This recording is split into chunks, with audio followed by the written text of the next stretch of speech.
လောကမှာလူတိုင်းဘဝတစ်ခုစီရပြီးတော့မိမိတို့ဘဝမှာနေထိုင်နေကြတာဖြစ်တယ်ဘဝမှာနေထိုင်နေတဲ့အချိန်မှာမိမိတို့ဘဝအယုတ်ဆိုးအကြီးတန်းအောင်လဲမိမိတို့ကိုယ်တိုင်လုပ်ကြတာဖြစ်သလိုမိမိတို့ဘဝလှပပြီးတော့တစ်ဆင့်နဲ့တစ်ဆင့်မြင့်ပြီးတော့တင့်တယ်တဲ့ဘဝရောက်အောင်လုပ်တယ်ဆိုတာလဲမိမိတို့ကိုယ်တိုင်ပဲဒါကြောင့်မို့ရထားတဲ့ဘဝကလေးတစ်ခုဟာ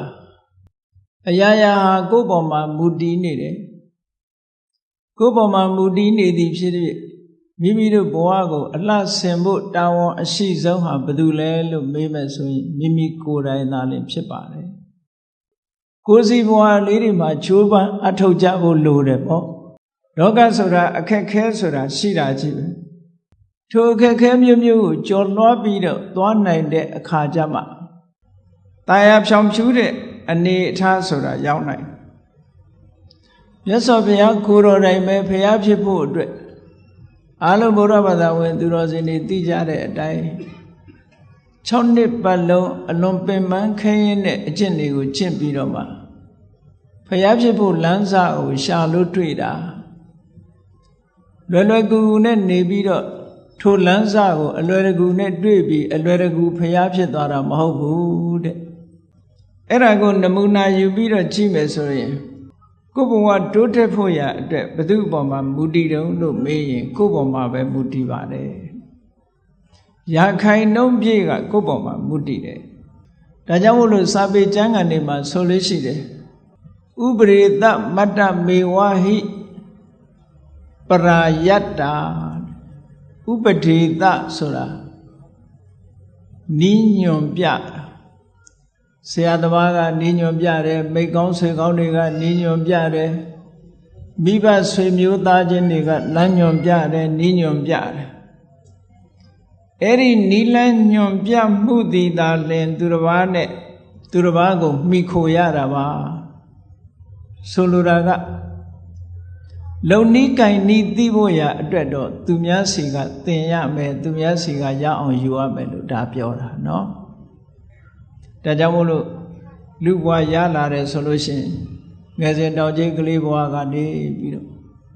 ဒီကနေ့ခေတ်မှာဆိုရင်လူဘဝရတာမကြခင်ပဲစာသင်ကျောင်းတွေပို့ကြရသွားကြရဒီကနေ့ခေတ်ကလေးတွေမှာဆိုလို့ရှိရင်လူဘဝရောက်ကြတဲ့ကသင်ကြရတာသူတို့ဘာဖြစ်လို့လူဘဝရောက်ကြတဲ့ကသင်ကြရတယ်လဲဆိုရင်ကိုယ့်ဘဝမလှမပဖြစ်မှာဆိုဘဝမှာလှပပြီးအချောပြေအောင်အစဉ်ပြေအောင်ဘဝတစ်ခုအစဉ်ပြေနဲ့ရှင်သန်နိုင်အောင်လို့ဆိုပြီးတော့ကလေးတွေလည်းကလေးတွေအလျောက်လူလက်ပိုင်းတွေလည်းလူလက်ပိုင်းတွေအလျောက်လူကြီးပိုင်းတွေကလည်းလူကြီးပိုင်းတွေအလျောက်ဘဝတစ်ခုမှာယက်တည်နိုင်ဖို့အတွက်ကြိုးပမ်းအားထုတ်နေကြမြန်မာနိုင်ငံနဲ့မကဘူးဘယ်နိုင်ငံပဲဖြစ်ဖြစ်ဒီကနေ့ခေတ်လူဘဝရလာတဲ့ပုဂ္ဂိုလ်တိုင်းဟာရုန်းကန်လှုပ်ရှားပြီးတော့မိမိတို့ဘဝယက်တည်ရေးလှပရေးအတွက်ကြိုးပမ်းအားထုတ်နေကြတယ်အဲ့ဒါလို့ကြိုးပမ်းအားထုတ်ကြမှာအောင်မြင်မှုဆိုတာရအဲ့ဒါလို့ကြိုးပမ်းအားထုတ်တဲ့အခါမှာမိမိရဲ့ကြီးကုန်သောမိဘတွေတို့ဆရာသမားတွေတို့ဆွေမျိုးသားချင်းတွေတို့မြင်ဆရာကြားဆရာဆိုတာလို့ပတ်ဝန်းကျင်ကမိတ်ဆွေသင်္ဃာတွေတို့ထိုပုဂ္ဂိုလ်တွေစီကစံနမူနာတွေသူတို့ရဲ့အကြံပေးချက်တွေဟောတဲ့လောက်ပဲရယူလို့ရတယ်ဒါကြောင့်မို့စာပေကျမ်းဂန်မှာဆိုထားတဲ့စကားလေးတစ်ခုอ่ะဥပရိတမတ္တနီလညွန်ပြယုံကလေးတက်တာပရာယတ္တာသူတစ်ပါးနဲ့ပတ်သက်ပါတယ်တဲ့အညာတဗ္ဗတံပတ္တိ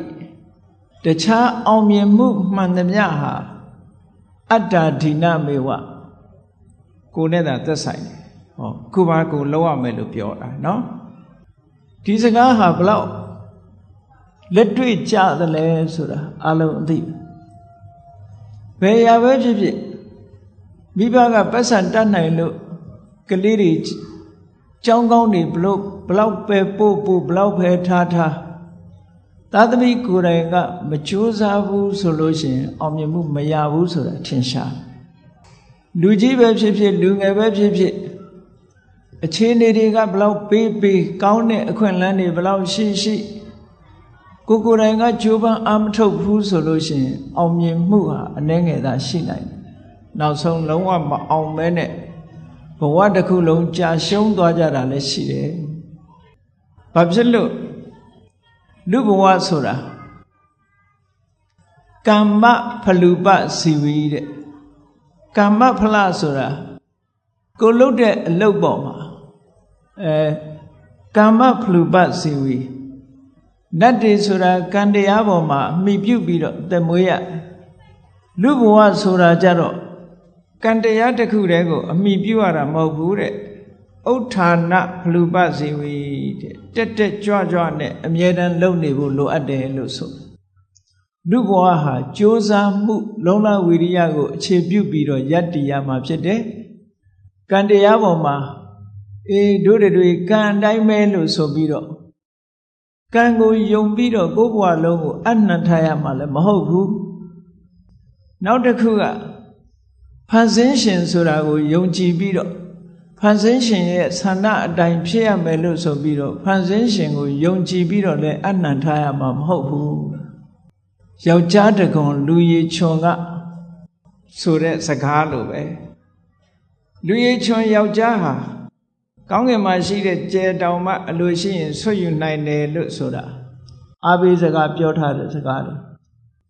လူတွေလုံးလို့ရှိရင်ရတယ်ဆိုတာဒီကနေ့အမတန်မှထင်ရှားတယ်ကြည့်လေပဂတိလူတွေရဲ့အနေအထားတစ်ခုကိုပဲကြည့်လိုက်ဘုန်းကြီးတို့လူသားတွေဆိုတာဟာကာယဗလအနေနဲ့လည်းပဲဆင်ကြီးနဲ့ရှင်ပြိုင်နိုင်စွမ်းမရှိပါဘူးဆင်ရဲ့ခွန်အားကို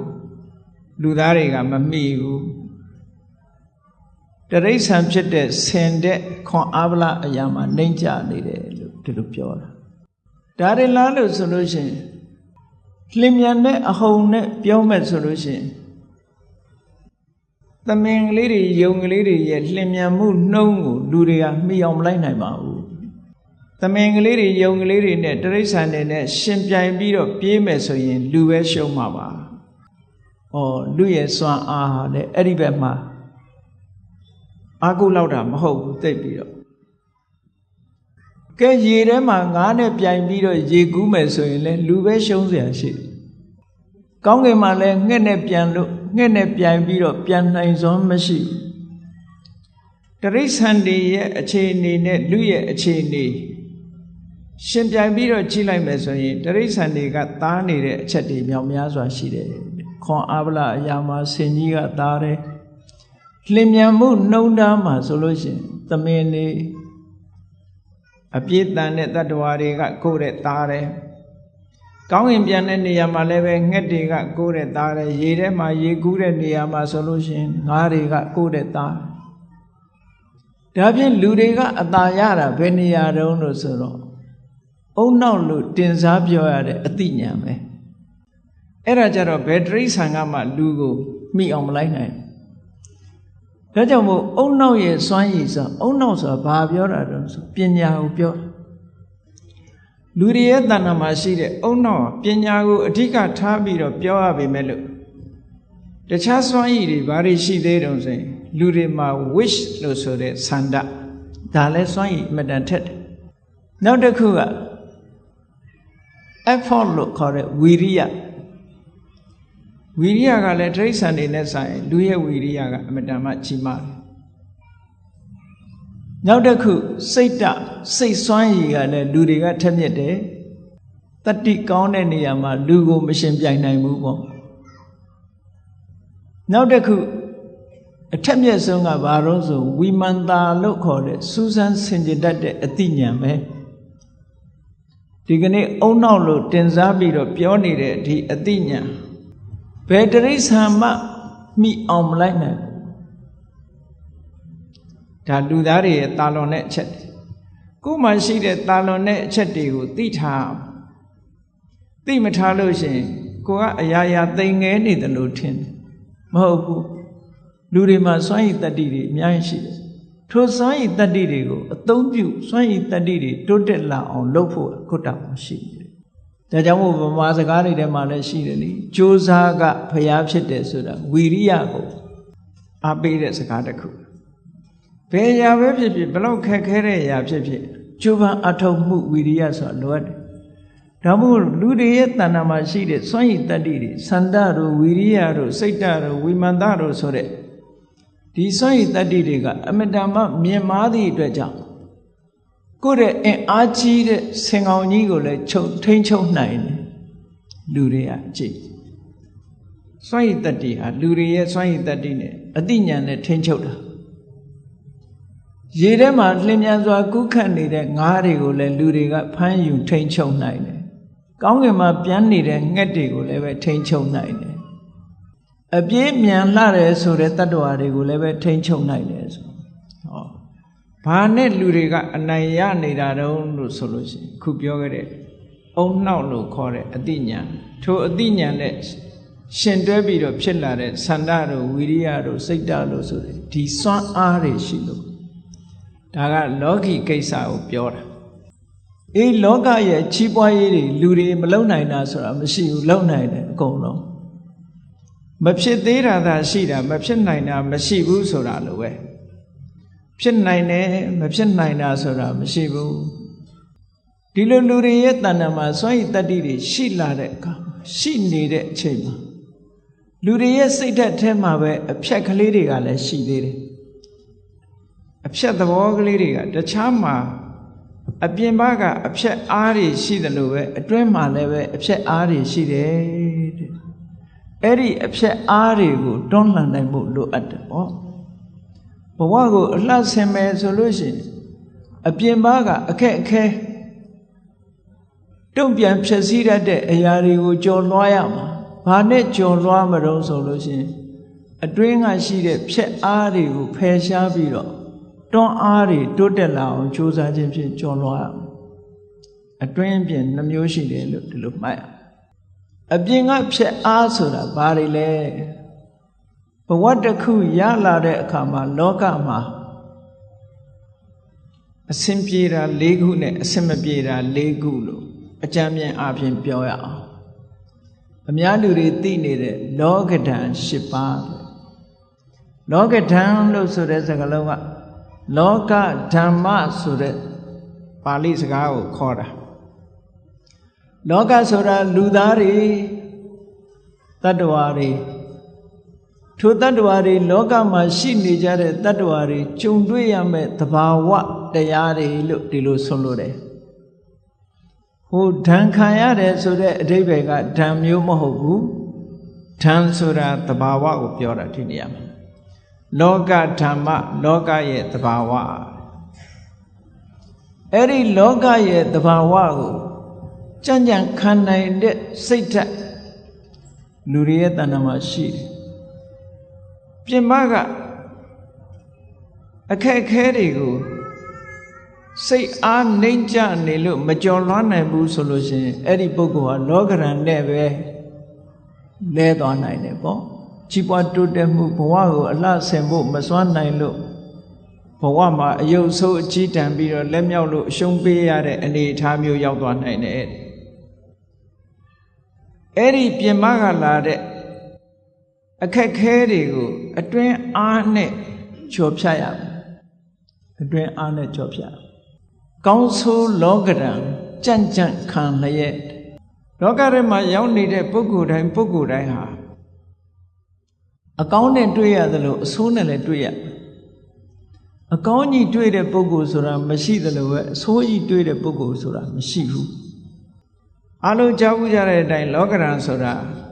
မြောက်များစွာရှိနိုင်တော့လဲဒီနေရာမှာအဓိကလောကဓာတ်၈မျိုးကိုပြောမယ်ဆိုရင်လာဘနဲ့အလာဘစီးပွားရေးတွေအဆင်ပြေလို့ငွေကြေးအမြောက်များရတယ်အလာဘ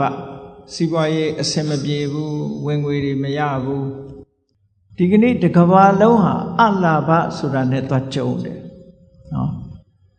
လာဘဆိုတာရှိတယ်လို့အလာဘဆိုတာလည်းရှိဘလောက်ချမ်းသာတဲ့နိုင်ငံဘလောက်ချမ်းသာတဲ့ပုဂ္ဂိုလ်ပဲဖြစ်ဖြစ် အစင်မပြေလို့မရတဲ့အခါရှိအစင်ပြေနေလို့ရတဲ့အခါလည်းရှိအဲ့ဒါဟာလောကရဲ့သဘာဝပဲလူတွေရဲ့စိတ်ဓာတ်ဟာလောကရဲ့သဘာဝနဲ့ကြုံတွေ့ပြီဆိုလို့ရှိရင်ရိမ့်ရိုင်ပြီးတော့သွားတတ်တယ်အဲ့ဒါမကြန့်ခိုင်လို့ရိမ့်ရိုင်လာလောကရန်ကိုဥပမာပေးတယ်မုန်တိုင်းနဲ့ဥပမာပေးတယ်ဒါမို့လောကရန်မုန်တိုင်းလို့ပြောကြတယ်စဉ်းစားကြည့်လေတနာရီမိုင်90မိုင်60မိုင်120တိုက်တဲ့မုန်တိုင်းတွေဖြစ်ပေါ်လာတယ်ဖြစ်ပေါ်လာတဲ့အခါကျတော့ကြန့်ခိုင်မှုအားနည်းတဲ့သစ်ပင်တွေအမြစ်ပါထောင်လဲသွားသို့တော့အဲ့ဒီမုန်တိုင်းဓာတ်မျိုးဘလောက်ပဲတိုက်လဲပြိုမသွားတာကတော့တောင်ကြီးတွေပဲအဲ့ဒါတော့ပြင်းထန်တဲ့မုန်တိုင်းရှိတဲ့နဲ့သစ်ပင်ကဘာလို့လဲပြီးတော့တောင်ကြီးတွေကြတော့ဘာလို့မလဲသလဲလို့ဆိုရင်ကြန့်ခိုင်မှုမတူတာပဲအဲ့ဒါထို့တူပဲလောကမှာလူရည်လူဖြစ်လာတဲ့ပုဂ္ဂိုလ်တွေလောကရန်နဲ့ကြုံတွေ့လာတဲ့အခါတချို့ကဘုံဘုံလဲသွားတယ်စိတ်ဓာတ်အနေထားတွေပြက်ပြားသွားတယ်တချို့ကစိတ်ဓာတ်အနေထားမပြက်ပြားပဲနဲ့ရင့်ကျက်မှုတွေပို့ပြီးတော့ရလာတယ်တောင်ကြီးလိုခိုင်မာတယ်တချို့ပုဂ္ဂိုလ်တွေကတစ်ပင်လိုရိမ့်ရိုင်နေတယ်လောကရန်ချင်းကြုံတွေ့တာချင်းတူတူပဲလောကရန်မုန်တိုင်းရဲ့အတိုက်ခံရတာချင်းတူတူပဲသို့တော့အတွင်းအစ္ဆဒစိတ်ဆွမ်းအားအတိညာစွမ်းအားနည်းပြီဆိုလို့ရှိရင်ရိမ့်ရိုင်ပြီးတော့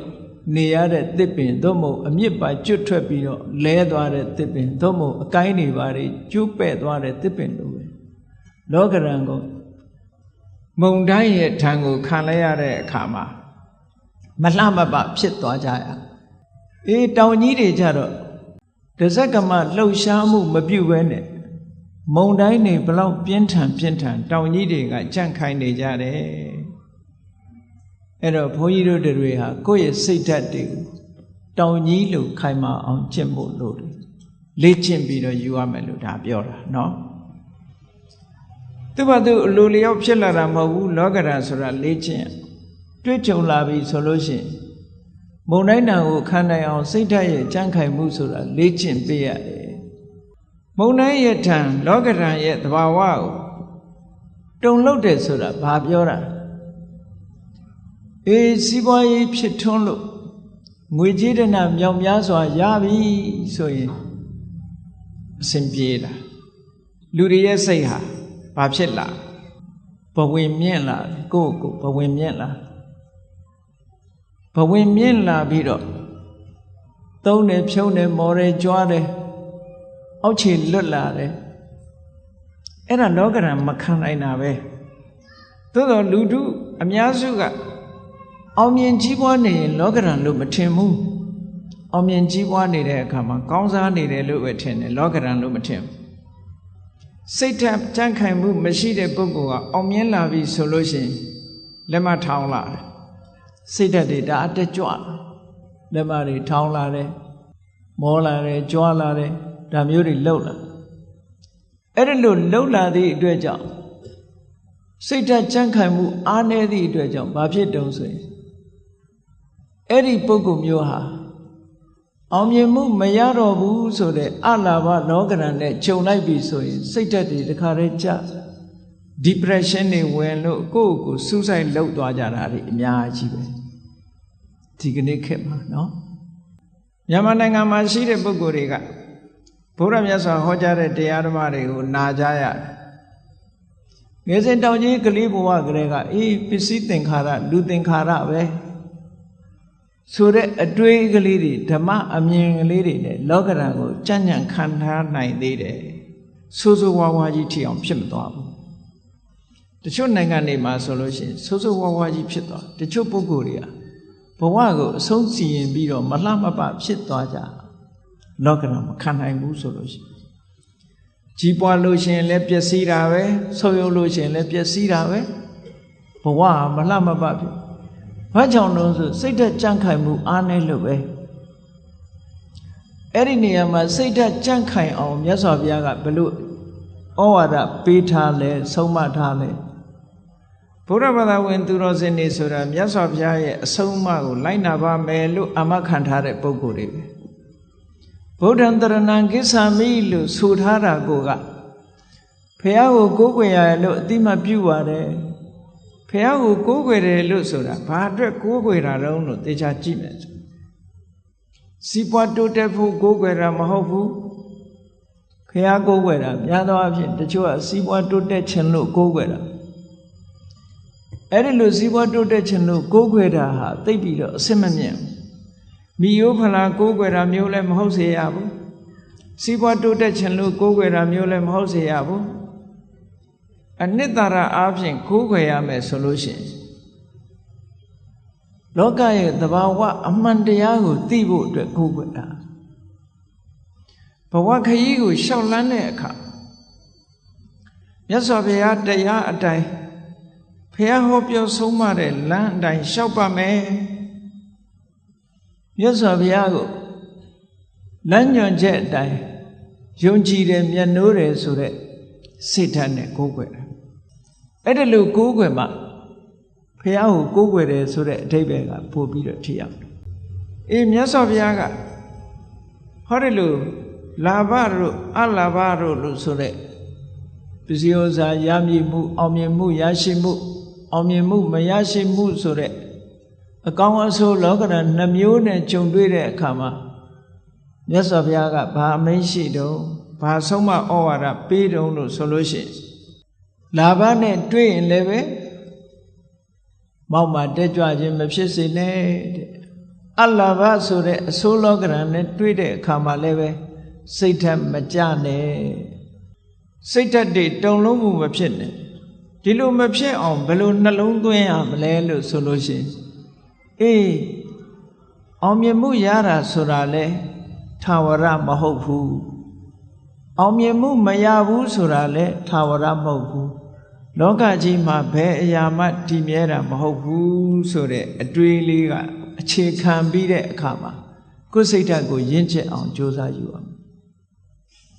အဲ့ဒီအတွေးလေးကတာမန်ကြည့်လိုက်မယ်ဆိုလို့ရှိရင်ဘာမှမထူးဆန်းမှုလို့အောက်မေ့သို့သောအဲ့ဒီအတွေးနဲ့တွေးလိုက်လို့ရှိရင်ဆိုးဆိုးဝါးဝါဖြစ်မသွားတာသိကြမြတ်စွာဘုရားကိုယ်တိုင်ကိုကလာဘဆိုတဲ့လောကရန်ကြောင့်လည်းစိတ်ဓာတ်တက်မသွားဘူးသိအားတက်တဲ့ရောမောက်မာမှုတွေအောက်ခြေလွတ်သွားတာတွေမဖြစ်ဘူးဘာဖြစ်လို့တော့သူကတွေးတယ်ရတာဆိုတာလေအစဉ်ပြေးနေတယ်တခဏပဲရတာအစဉ်မပြေတဲ့အခါရှိအောင်မှာပဲလို့ကြိုတင်ထားတယ်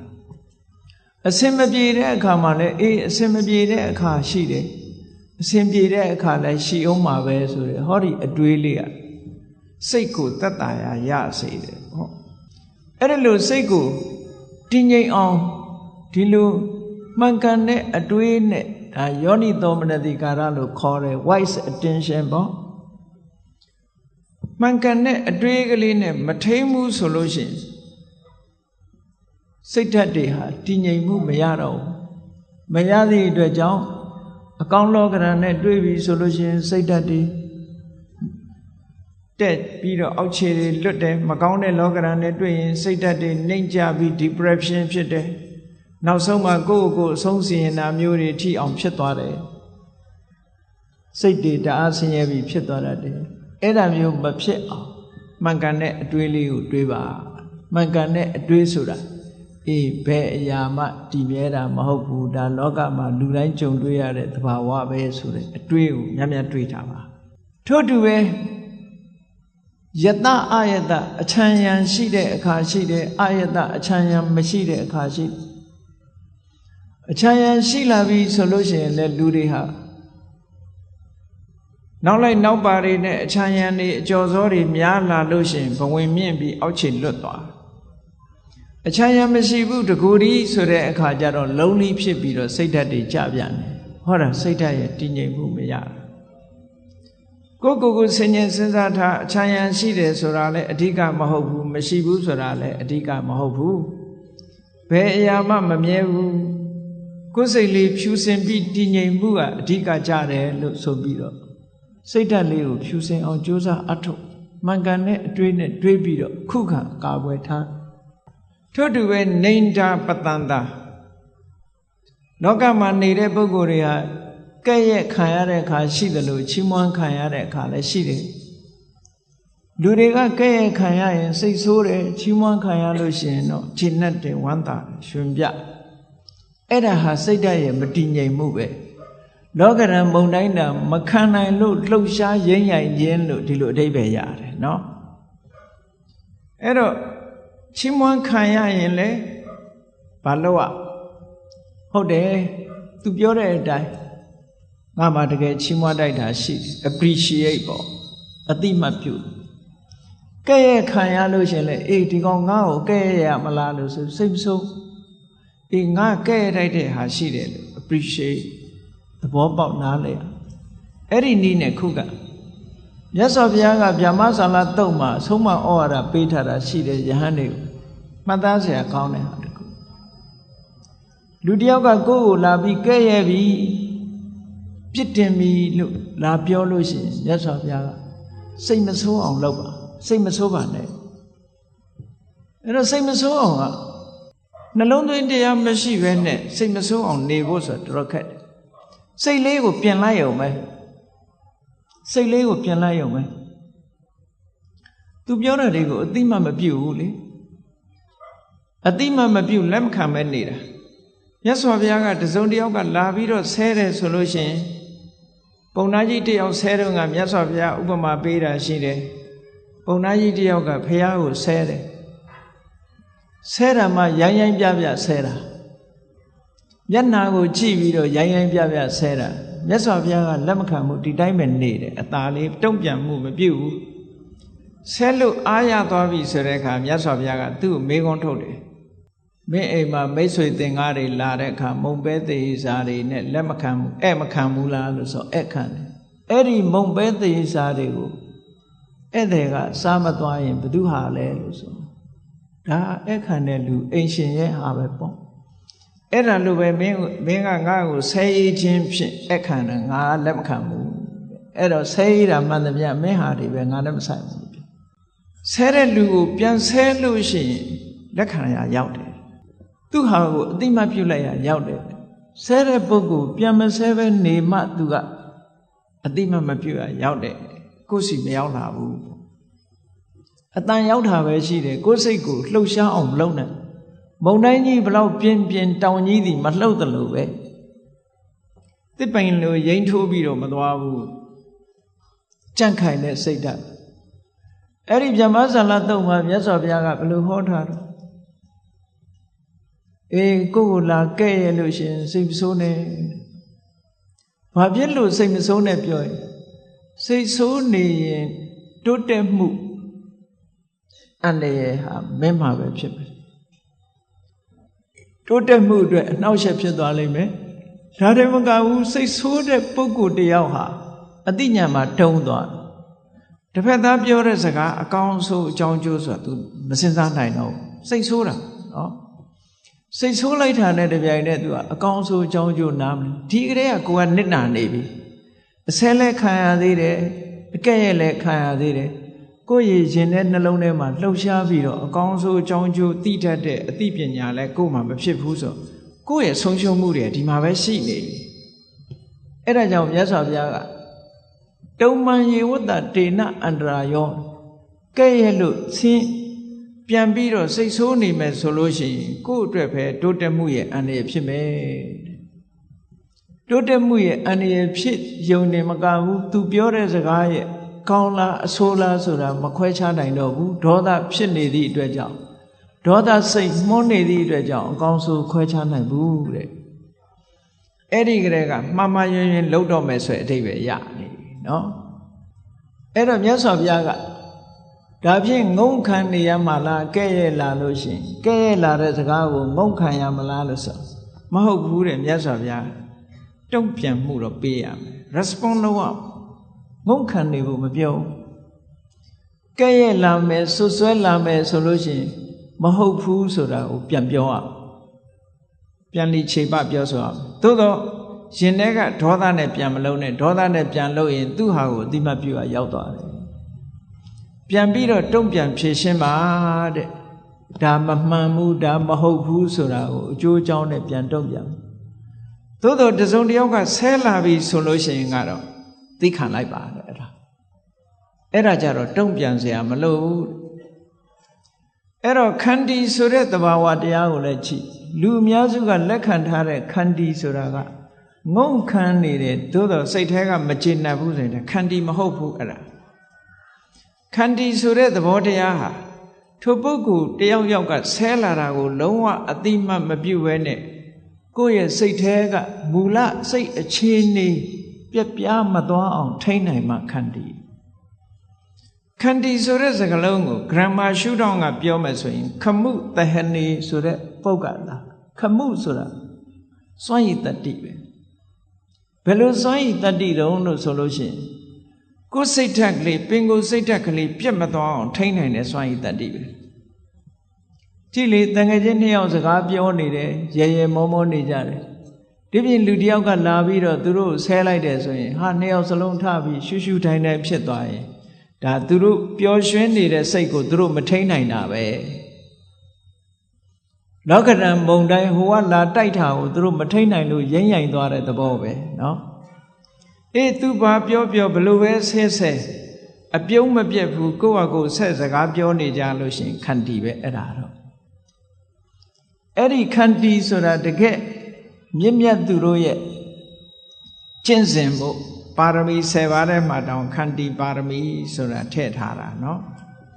ခန္တီဟာနှစ်ဦးနှစ်ဝအတွက်အကျိုးရှိတယ်ဒါကြောင့်မို့မြတ်စွာဘုရားကဆွဆွဲလာရင်တော့ဖြည့်ရှင်းပါတဲ့ဆွဆွဲလာတာမဟုတ်ဘူးကဲ့ရဲ့လာတယ်ဆွဆွဲလာတယ်ဆိုရင်ဖြည့်ရှင်းလို့ရတယ်ဆဲရိပ်လာရင်တော့တုံ့ပြန်เสียမလိုဘူးတဲ့သိခံမှုနဲ့နေရမယ်လို့ဒီလိုဆိုတယ်ဒါမှန်ကန်တဲ့လမ်းကြောင်းတွေကိုပေးတာမြတ်စွာဘုရားကိုယ်တိုင်ကလည်းဒီလိုသိခံပြီးတော့နေတာသိခံလိုက်တဲ့ဖြင့်တစ်ဖက်သားဟာသူ့ဘာသူအလိုလိုဆေးမှုတွေရပ်တန့်ပြီးတော့သွားတယ်နောက်ဆုံးမှာစိတ်ဓာတ်တွေပါပြောင်းလဲသွားစေနိုင်တယ်သိခံမှုရဲ့စွမ်းအားမြတ်စွာဘုရားကသိခံမှုရဲ့စွမ်းအားနဲ့အမတန်ချမ်းသာတဲ့ပုဂ္ဂိုလ်တွေကိုအနိုင်ယူခဲ့ဘူးတယ်အာလဝကကြီးကိုအနိုင်ယူခဲ့တာသိခံတဲ့စိတ်နဲ့အနိုင်ယူခဲ့တာပဲဘလောက်ချမ်းသာတဲ့ပုဂ္ဂိုလ်ပဲဖြစ်ဖြစ်သိခံမှုဆိုတာနဲ့အနိုင်ရခဲ့တယ်ပေါ့ဒီကနေ့ခေတ်မှာလည်းပဲသိခံနေလို့နောက်ဆုံးအနိုင်ရသွားတဲ့ပုဂ္ဂိုလ်တွေရှိပါတယ်စိတ်ဓာတ်စွမ်းအားနောက်ဆုံးမှသိခံနေသည့်အတွက်ကြောင့်ကိုကရှုံးသွားအောင်အရှုံးမဟုတ်ဘူးအရှုံးဆိုတာဘာကိုပြောတာတုံးလို့မေးမယ်ဆိုရင်ကိုယ့်ရဲ့တန်တန်မှာအကုသိုလ်တွေဖြစ်သွားမှအရှုံးပါတဲ့သို့တော့လူတွေကအကုသိုလ်ဖြစ်သွားတာကိုအရှုံးလို့မထင်ဘူးဘာကိုအရှုံးထင်တော့ဆိုရင်ဂုံကိုထိခိုက်လို့အစော်ကားခံလိုက်ရလို့ဂုံရှုံးသွားတာကိုရှုံးတယ်လို့ထင်တယ်ပစ္စည်းဥစ္စာဆုံးရှုံးသွားမှဆုံးရှုံးတယ်လို့ထင်တယ်တစုံတစ်ခုဆုံးရှုံးသွားမှဆုံးရှုံးတယ်လို့ထင်တယ်ကိုယ်စိတ်ဓာတ်ကလေးကောင်းမွန်တဲ့စိတ်ဓာတ်ကလေးဆုံးရှုံးသွားတာကြတော့နှမျောရကောင်းမှမသိဘူးတကယ်အနှစ်သာရကကိုယ်စိတ်ဓာတ်ကလေးဆုံးရှုံးမှုကအနှစ်သာရမဆုံးရှုံးမှုကပိုတာဝန်အရေးကြီးတယ်ပစ္စည်းဥစ္စာဆုံးရှုံးသွားတာအပင်ငရဲမရောက်ဘူးဂုဏ်သိက္ခာတွေဆုံးရှုံးသွားတာအပင်ငရဲမရောက်ဘူးသိခံလိုက်သည့်အတွက်ကြောင့်ဘာကအပင်ငရဲရောက်တော့ဆိုရင်တုံ့ပြန်ပြီးတော့ဒေါသထွက်လာရင်အဲ့ဒီဒေါသသည်မကောင်းတဲ့ဘုံကိုအ ਨੇ ဆုံးတော့အယုတ်ဆိုးအကြည့်တန်တဲ့ဘဝကိုပို့ပေးတယ်ဒီကနေ့ခေတ်လူတွေမှာကြည့်လိုက်တချို့မျက်နှာလေးတွေပြုံးရွှင်တဲ့မျက်နှာရှိတယ်တချို့မျက်နှာတွေကပြုံးလို့မရတဲ့မျက်နှာမျိုးကြီးတွေရှိဘာဖြစ်လို့ဟိုဘဝတုန်းကခဏခဏစိတ်တူခဲ့လို့စိတ်တူနေတဲ့အချိန်မှန်နဲ့ကြည့်လိုက်ပေါ့ဘလို့မှမလှဘူးလေစိတ်တူနေတဲ့မျက်နှာအဲ့ဒီမျက်နှာမျိုးကြီးတွေကြီးပဲနောက်ရဆက်ပြီးတော့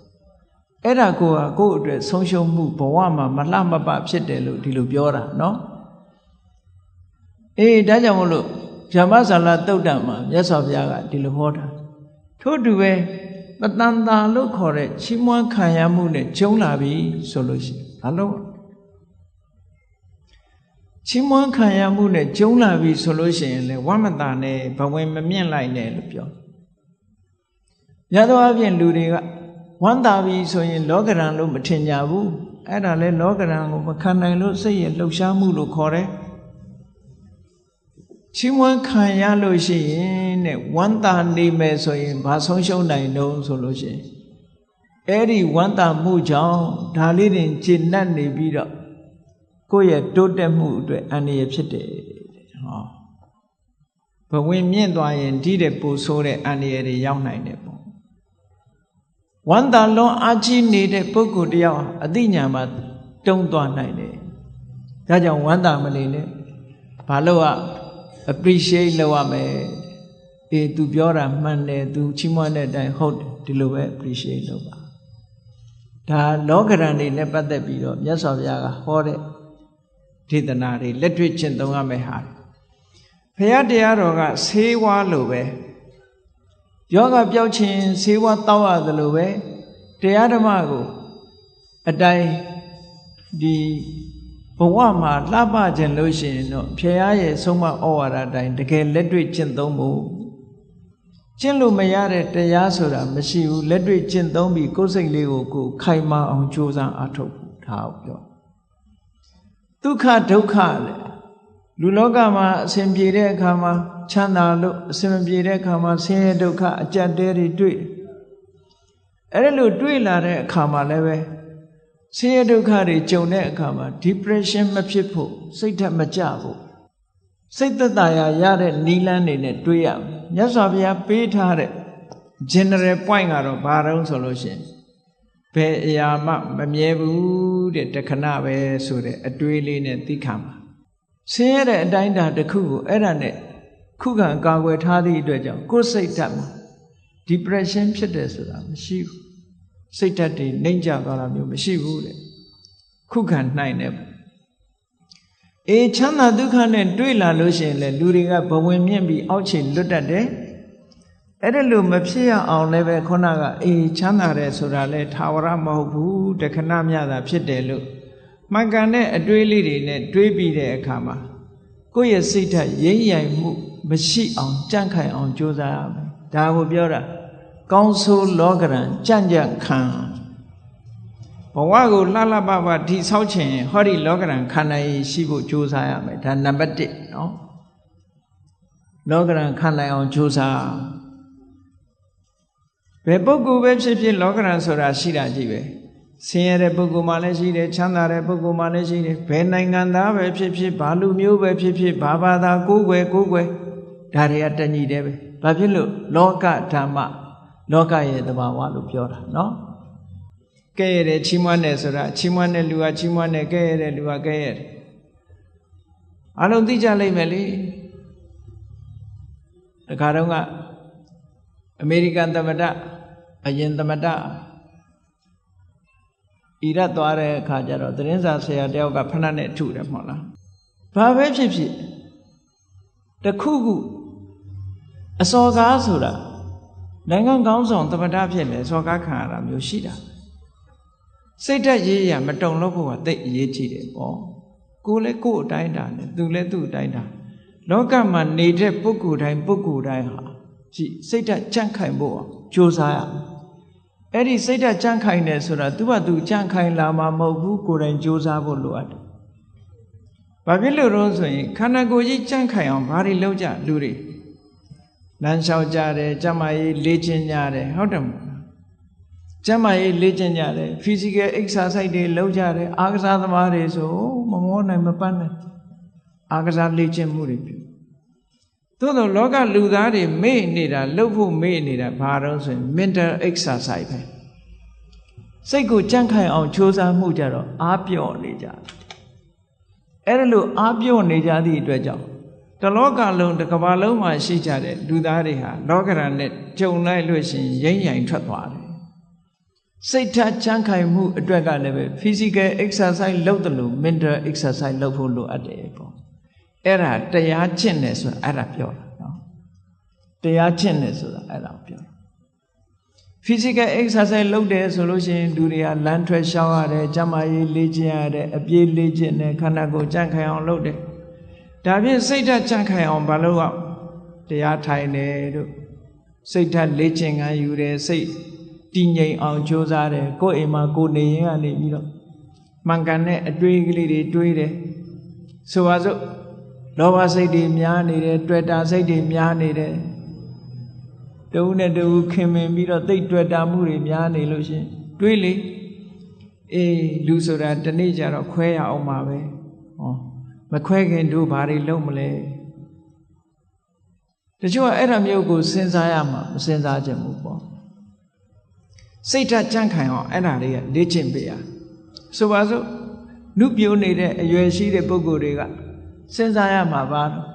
ဇရာတံမောမိဇရံအနတ္တိတောငါမှအိုခြင်းသဘောရှိတယ်အိုတဲ့သဘာဝငါမှရှိနေတယ်အိုခြင်းတရားကိုငါမလွန်မြောက်နိုင်သေးဘူးလို့ဒီဟာစိတ်ဓာတ်ကြံ့ခိုင်အောင်လေ့ကျင့်မှုတစ်ခုပဲတချို့အဲ့ဒါတွေတွေးရင်စိတ်ပြည့်စရာကြီးလို့ထင်တယ်မဟုတ်ဘူးစိတ်ပြည့်စရာတွေးတာမဟုတ်ဘူးသဘာဝအမှန်ကိုသိအောင်ကြိုးစားစိတ်ဓာတ်ဆိုတာသဘာဝအမှန်ကိုသိမှဒီထက်နဲ့ရင့်ကျက်လာဗျာဒိဓမ္မောမိဗျာဒိနာတိတောအေးငါခန္ဓာကိုယ်ကြီးဟာနာရတဲ့သဘောရှိတယ်နာခြင်းတရားကိုငါမလွန်မြောက်နိုင်သေးဘူးတွေးပါဆင်ញင်စဉ်းစားပေးပါလေ့ကျင့်ပေးပါစိတ်ကိုဒါနဲ့လေ့ကျင့်ပေးအာယုန်နဲ့စိတ်ကိုလေ့ကျင့်ကောင်းတဲ့အာယုန်နဲ့စိတ်ကိုလေ့ကျင့်တာခေါ်တယ်မရဏဓမ္မောမိမရဏနာတိတောလူတိုင်းဟာသိခြင်းသဘောရှိတယ်ငါလည်းပဲသိခြင်းသဘောရှိတယ်သိခြင်းတရားကိုငါမလွန်မြောက်နိုင်ဘူးလေ့ကျင့်ပေးပါလေ့ကျင့်ပေးသည့်အတွက်ကြောင့်ဟောတန်ရောစင်တွေရောပါလားအတွေ့အတာတွေရောပါလားလူတွေကထင်တယ်အတွေ့အတာရောပါသွားလို့ရှိရင်တဦးနဲ့တူကွဲသွားလိမ့်မယ်လို့ထင်တယ်မဟုတ်ဘူးတန်ရောစင်နဲ့တွေ့တာဟာမေတ္တာနဲ့တွေ့တာနဲ့မတူတဦးနဲ့တူမေတ္တာနဲ့ကုညီဆောင်းလျှောက်တာကမှပိုးခိုင်တာတန်ရောစင်ကမခိုင်ဘူးတန်ရောစင်ဆိုတာကိုယ်အလိုချလေးဖြစ်နေတုန်းနဲ့တန်ရောစင်ကိုယ်စိတ်တိုင်းမကြတော့ဘူးဆိုတာနဲ့တပြိုင်နက်တန်ရောစင်မရှိတော့တဏှာရဲ့သဘောကကိုယ်ကောင်းစားဖို့ပဲရှိတယ်ဆိုပါစို့သားသမီးတွေကိုမိဘတွေကချစ်တယ်နဲ့ပြောကြတယ်သားသမီးချစ်တာလားကိုချစ်တာလားသေချာဆန်းစစ်ကြည့်အများကတော့ဖြေလိုက်မယ်သားချစ်တယ်သမီးချစ်တယ်ပေါ့ဒါဖြင့်အဲ့ဒီသားသမီးကိုဘာကြောင့်ချစ်နေတာတုံးလို့မေးလိုက်လို့ရှိရင်ဒီသားသမီးလေးကိုကြည့်ပြီးတော့ကိုယ်စိတ်ထဲမှာစိတ်ချမ်းသာနေတယ်အားကိုးနေတယ်ယုံကြည်နေတယ်ငါသက်ကြီးရင်ငါသားလေးကငါဆောင်းရှောက်မှာပဲငါသမီးကငါဆောင်းရှောက်မှာပဲနဲ့ဟောအားကိုးမှုတွေတွေ့တာမှုတွေအဲ့ဒီလိုမျောလင့်ချက်ကလေးတွေနဲ့ထင်တယ်အဲ့ဒီသားသမီးကကိုယ့်ကိုဒုက္ခပေးလာပြီဆိုရင်မိဘတွေဘာလုပ်ကြတော့အိမ်ကနေနှင်ချပြီးအမွေပြတ်ကြော်ညာကြတယ်မဟုတ်လားအဲ့ဒါဖြင့်အဲ့ဒီသားသမီးကိုချစ်တယ်ဆိုတာဘာကိုချစ်တာတုံးလို့မေးလို့ရှိရင်ကိုယ့်ရဲ့ပျော်ရွှင်မှုကိုဖျက်ဆီးလာပြီးကိုယ့်ရဲ့ဘဝကိုထိခိုက်လာပြီးဆိုလို့ရှိရင်အဲ့သားသမီးမချစ်တော့အဲ့ဒါကိုကြည့်မယ်ဆိုရင်မိဘတွေကတကယ်ချစ်တယ်ဘာကိုချစ်တာတုံးဆိုကိုယ့်ဘဝကိုချစ်တာပဲကိုယ့်ဘဝကိုထိပါလာပြီးနှောင့်ယှက်လာပြီးဆိုရင်လက်မခံတော့ဘူးလေချစ်လာပါတယ်ဆိုတော့ဇနီးမောင်နှံတွေ divorce လုပ်ကြတယ်၊ကွာရှင်းကြတယ်။ဘာဖြစ်လို့ပြောကြတဲ့အခါမှာစိတ်သဘောထားချင်းမတိုက်ဆိုင်လို့ဆိုလိုတာကသူစီကကိုပျော်ရွှင်မှုမရဘူးကိုစီကသူပျော်ရွှင်မှုမရဘူးကိုရဲ့ပျော်ရွှင်မှုတွေဆုံးရှုံးကြတယ်အဲ့ဒီဆုံးရှုံးတာကိုမကြိုက်တာပဲအမှားတကယ်အနိတ္တရာကိုလိုက်ရှာကြည့်လို့ရှိရင်မြတ်စွာဘုရားကဒါကြောင့်မို့ဟောတာအတ္တသမံပေမနတ္ထိကိုချစ်တာလောက်တခြားကိုအချစ်နဲ့တူတဲ့အချစ်ဆိုတာမရှိဘူးလို့ဒီလိုပြောတာဒါတကယ်ကိုအစစ်အမှန်ကိုဟောဒါကြောင့်မို့လို့မေတ္တာဆိုတာကတော့အဲ့ဒါမျိုးမဟုတ်ဘူးတဏှာကရယူလို့တယ်ခံစားလို့တယ်ဒါတဏှာချစ်မေတ္တာချစ်ဆိုတာကအဲ့ဒါမျိုးမဟုတ်ဘူးသူများအတွက်ပေးဆက်ခြင်းမေတ္တာချစ်ကသူများအတွက်ပေးဆက်တယ်တဏှာကကိုယ့်အတွက်မေတ္တာကသူ့အတွက်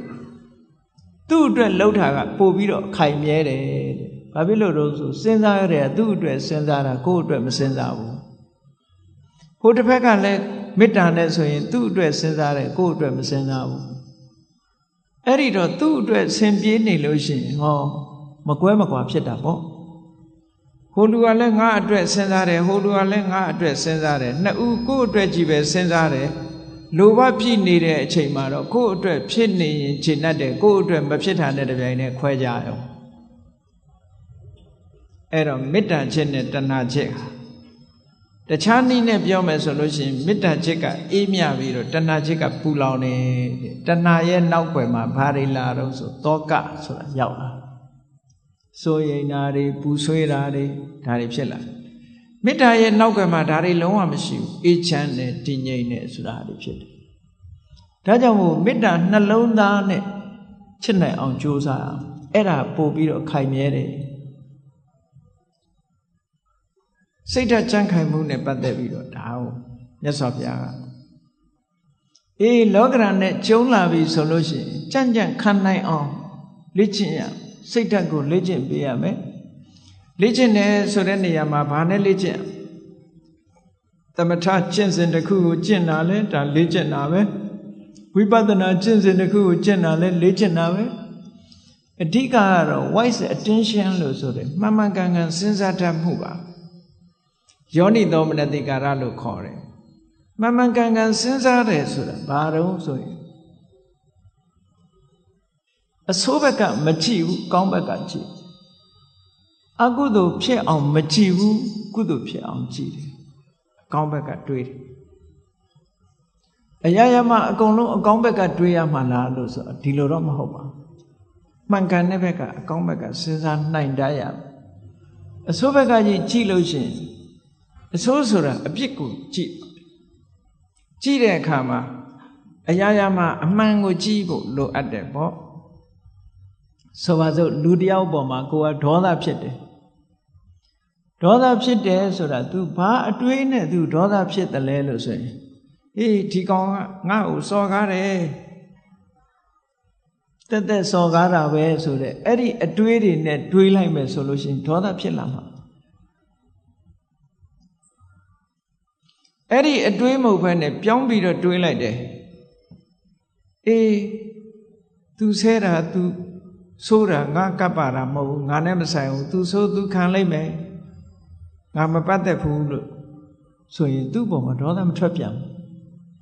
အတွေးလေးဟာဒီနားလေးတင်မဲ့ကပ်ပြီးတော့ခွင့်လွတ်တတ်တဲ့အတွေးဆိုတာလည်းရှိလူတွေကကိုကြတော့ခွင့်လွတ်တယ်သူများကြတော့ခွင့်မလွတ်ဘူးဆိုတာလောကမှာထင်ရှားတယ်နော်ကိုကြောင့်ဖြစ်လို့ရှိရင်မတော်တဆလို့ပြောတယ်သူများကြောင့်ဖြစ်လို့ရှိရင်နမောနမဲ့လို့ပြောတယ်တကယ်ကိုအဲ့ဒါလို့ဖြစ်တယ်နော်သူများကြောင့်တစုံတစ်ခုဖြစ်သွားရင်ဟာဒီလူကနမောနမဲ့နေလို့ဖြစ်တယ်ကိုကြောင့်ဖြစ်ရင်တော့မတော်တဆသူများကြောင့်လည်းမတော်တဆလို့တွေးလိုက်ရင်ဒေါသမဖြစ်တော့ဘူးအဲ့ဒါမတော်တဆဖြစ်ရှာတာပဲနော်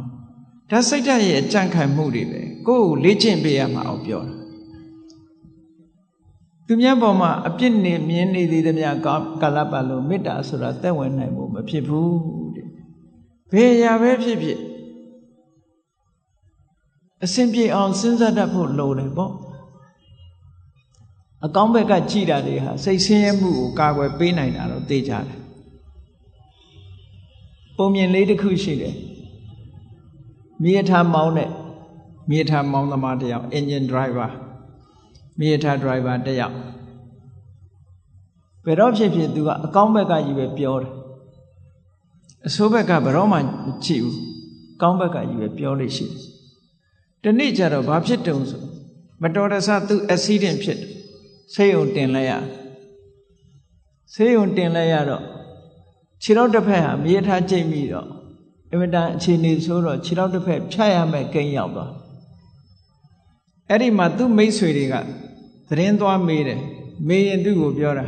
မင်းဘယ်တော့မှဆိုအကောင်းဘက်ကကြီးပဲပြောတယ်အကောင်းကြီးပဲမြင်တယ်မင်းဒီတစ်ခါမင်းကိုမင်းဖြစ်တဲ့အခါအကောင်းမြင်နိုင်အောင်မလားပေါ့အကောင်းမြင်နိုင်အောင်မလားမင်းကိုယ်တိုင်ခြေထောက်တစ်ဖက်ဖြတ်ရတော့မယ်မင်းဘယ်လိုလုပ်အကောင်းမြင်မလို့ဆိုအဲ့ဒီလူကပြုံးပြီးတော့ဘာပြောတော့ဆိုလို့ရှိရင်တငယ်ချင်းတို့တဲ့ငါဒီကနေ့ကစပြီးတော့ခြေဒီဖက်နှက်ဟာတစ်ဖက်ဖိုးသက်သာသွားပြီငါ ဖနက်ဟာတိတ်နှစ်ရံနှစ်ခုမဝယ်ရတော့တစ်ခုပဲဝယ်ရတော့အကောင်းဘက်ကနေကြည့်ပြောတာနော်ဖနက်တရံထဲမှာတစ်ဖက်စာပဲငါဝယ်ရတော့မယ်ဆိုတစ်ဖက်ဖိုးငါသက်သာသွားပြီလို့ပြောတာခြေတော့ဖြတ်ရလို့ဖြစ်ရလေခြင်းဆိုတဲ့အတွေးကိုမတွေးဘူးဖနက်တစ်ဖက်ဖိုးသက်သာသွားပြီအကောင်းဘက်ကမြင်တာတချို့နေရာမှာ wise attention ဆိုတာအဲ့ဒါမျိုးကိုပြောတာတစုံတစ်ခုဖြစ်လာလို့ရှိရင်စိတ်ဆင်းရဲနေမဲ့အစားအကောင်းဘက်ကလှည့်တွေးပြီးတော့လှုပ်တဲ့လှုပ်ထိုက်တာလှုပ်အောင်ဒါပြောတာနော်လှုပ်တဲ့လှုပ်ထိုက်တာစိတ်ပူပန်တာနဲ့လှုပ်တဲ့လှုပ်ထိုက်တာဆိုတာနဲ့တခြားစီတချို့ကမကောင်းတာဖြစ်ပြီဆိုလို့ရှိရင်စိတ်ထဲကပူပန်ပြီးတော့ဘာလို့မှမသိညာလို့မှမသိစိတ်တွေဆင်းရဲပြီးတော့အဲ့ဒါလိုနေတယ်အဲ့ဒါလိုမဟုတ်ဒါအဖြေမဟုတ်ဘူးအဖြေမဟုတ်ဘူးစိတ်ပူပန်နေမဲ့အစားပူပန်မှုကိုလျှော့ချပြီးတော့ဘာလို့သင့်တယ်ဆိုတာကိုစဉ်းစားဖို့ပဲလိုအပ်တယ်ဟောတာစိတ်ရဲ့စွမ်းရည်တွေကိုဒီလိုလေ့ကျင့်ပေးရမယ်လို့ပြောအဲ့ဒါမှကိုယ့်ရဲ့ဘဝမှာအလှဆင်လို့ရမှာပေါ့ညို့ဆိုရင်ဘဝမှာအလှဆင်လို့မရနိုင်ဘူးကောင်းပြီကောင်းဆိုးလောကရန်ကြညံ့ခံလျက်အာမန်အပြည့်တတိမကွာပညာမျှော်မြင်အလုတ်ဝင်အလှဆင်ကြဒုဘဝ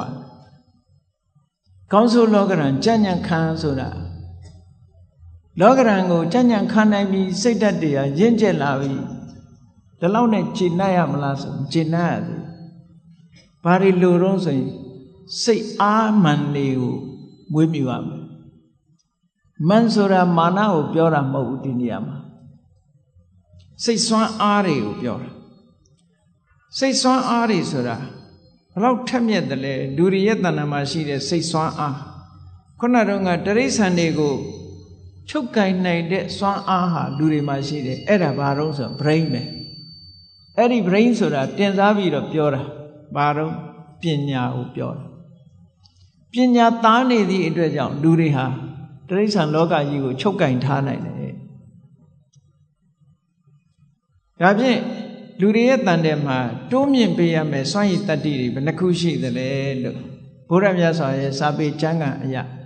ပြောရမယ်ဆိုလို့ရှိရင်အဋ္ဌိပါဒပြည့်စုံမှုရဲ့အကြောင်းတရားတွေ means of accomplishment အဋ္ဌိဆိုတာ accomplishment ပါဒဆိုတာ mean way of accomplishment condition of accomplishment အဲ့ဒီအောင်မြင်မှုရဲ့အကြောင်းတရား၄မျိုးဆိုတာဘာတွေတုံးဆိုရင်ဆန္ဒရှိရပြင်းထန်ရမယ်ကောင်းမြတ်တဲ့ဘက်မှာကိုဖြစ်ချင်တဲ့ဆန္ဒတစ်ခုအခုဒီမှာတရားဝဲကြီးကျင့်ပါတယ်ပထမအချိန်ဖြစ်ချင်တဲ့ဆန္ဒကြောင့်မို့လို့တရားဝဲဖြစ်လာတယ်ဆန္ဒကနေကြီးစိုးထားသည့်အတွက်ကြောင့်ဘာလို့ရဆိုတဲ့လူတွေရဲ့စိတ်ထဲမှာဖြစ်လာတယ်တရားပွဲဖြစ်လာရင်ဘာလို့ရဆိုပြီးတော့ဝေယဝိစာအစပြီးမကြီးမညူလုံးကြဖြစ်ချင်တဲ့ဆန္ဒလေးကြောင့်မို့လို့ဖြစ်တာလေတရားပွဲရှိလို့တရားလာနာတယ်ဆိုဘယ်လောက်ဝေးတဲ့အရာပဲဖြစ်တရားနာခြင်းနဲ့ဆိုတဲ့ဆန္ဒကြောင့်လူကိုယ်တိုင်ဒီရောက်လာတာအကယ်၍ဒီဆန္ဒလေးသာမပေါ်ခဲ့ဘူးဆိုလို့ရှိရင်တရားပွဲလည်းမဖြစ်ဘူးတရားနာလည်းမလာနိုင်ဘူးเนาะအဲ့တော့ဆန္ဒရဲ့စွမ်းအားဘယ်လောက်ကြီးတယ်လဲဆိုတာဆန္ဒအပေါ်မှာဘယ်လောက်ယုံကြည်ထိုက်တယ်လဲအားကိုးထိုက်တယ်လဲဒါစိတ်စွမ်းအားတစ်ခုပဲเนาะဒါကြောင့်မို့မြတ်စွာဘုရားကဆန္ဒကိုအဋ္ဌိပါဒအောင်မြင်မှုရဲ့အကြောင်းတရားတစ်ခုပါတဲ့ပါဠိစာပေမှာလည်းပဲဆိုထားတာရှိတယ်ဆန္ဒဝတ္တောဂိဏ္ဏမကမ္မနာသိစတိဆန္ဒရှိတဲ့ပုဂ္ဂိုလ်မှာမအောင်မြင်နိုင်တဲ့အရာဆိုတာမရှိဘူးတဲ့အလုံးပြည့်စည်နိုင်တယ်ဟုတ်တယ်လေအရေးကြီးတာကစိတ်ဆန္ဒကောရမမြတ်စွာဘုရားရဲ့အလောင်းသူမိတာဘဝမှာဒီပင်ကရာမြတ်စွာဘုရားနဲ့ကြုံတွေ့လာတော့ဒီပင်ကရာမြတ်စွာဘုရားကိုကြည့်ပြီးသူကိုယ်တိုင်ဘုရားဖြစ်ခြင်းနဲ့ဆန္ဒဖြစ်တယ် အကယ်၍သာဖျားဖြစ်ခြင်းနဲ့ဆန္ဒမရှိဘူးဆိုရင်ဖျားလောက်မဖြစ်ဘူးအဲ့ဒီချိန်ဒီပင်ကရာမြတ်စွာဘုရားရဲ့ထံမှာပဲတရားဓမ္မအထုတ်လိုက်ရင်ယ ahanan ဖြစ်သွားနိုင်တဲ့အနေအထားတစ်ခုပဲသို့သောသူ့ရဲ့ဆန္ဒကအဲ့ဒါမဟုတ်ဘူး